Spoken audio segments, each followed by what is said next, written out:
Alright YouTube, I got the rack complete. Let me turn this thing on and show you how it works.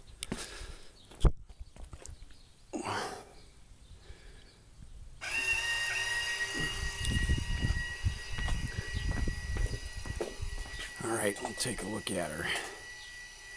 Takes a few minutes to run, but the hardest part actually making this thing was figuring out where to put that that actuator arm. As you see down here, I got my little diagram where I was trying to figure it out. It might come easy to some people, but that one was a little tough for me to figure out.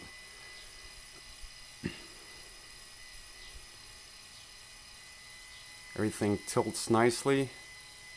That actuator arm is supposed to be able to push 1500 newtons, which comes out to about 330 pounds.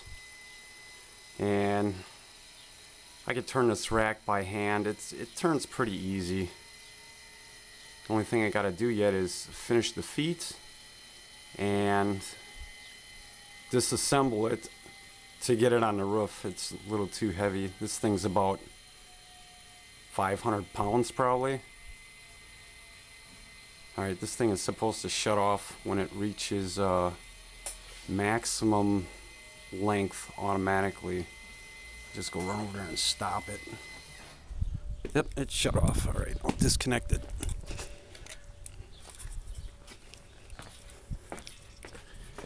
Alright, there she is complete.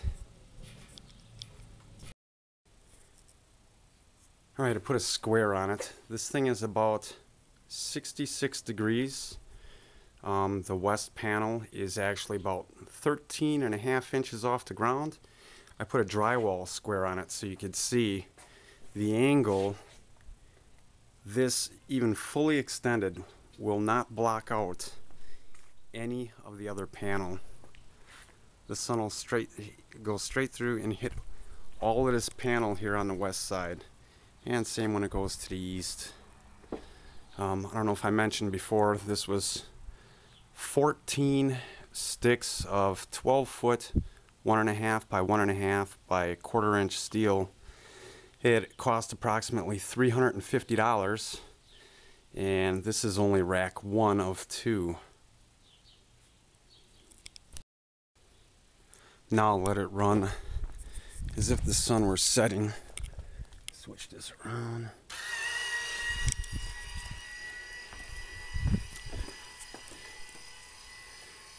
And now she's tilting back.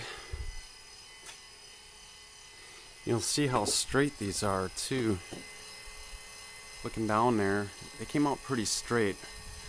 With the pivot point being offset, this wanted to tweak, hanging like this, so when I was welding it up I had to compensate for that. Actually, I'm going to disconnect this when it's level. Take this arm off. Right, one thing I haven't done yet is made something to lock this, but it seems to be pretty stiff. You can't really move this arm when it's stopped. Seeing how I don't get that great of wind around here, I don't think I'll have to worry about it too much. I'll put a lock on it later, I guess, or try and figure out some way to lock it. But the wind will just blow right through these, and I don't think it's gonna be a problem. Being on my roof also, with the angle, I think I'm just gonna leave it. I'm not gonna have it tilt like up and down. That might be a little harder to even do. I was gonna have it so I could adjust it manually. Maybe I still will, I don't know. It's just the thought of making another one of these is kind of depressing because it took so long to make this one, but the next one should go a lot faster. I guess I'll order 15 sticks of angle iron this time because I did run a little bit short. I still got to make brackets for the bottom so it doesn't bend or anything or kind of tilt over, which I don't think it will, but more support, a little better. Alright, I guess part 3 will be this thing mounted on the roof.